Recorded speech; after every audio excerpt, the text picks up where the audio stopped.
పులిహోర చూడండి, చాలా చాలా బాగుంది. మా తమ్ముడు చాలా బాగా చేస్తాడు పులిహోర. సాంబార్ ఇది. ఇవి అప్పడాలండి. ఇవి పకోడీ. ఇది బీనిస్ పరమన్నం అండి. ఇది ఆలు కుర్మా అండి. ఇది పప్పు, ఆకుకూర పప్పు అండి.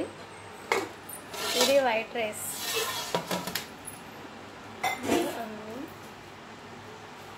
చూడండి ఎన్ని రకాల వంటలు చేసామో ఈరోజు మా ఇంట్లో. చాలా చాలా చేసామండి.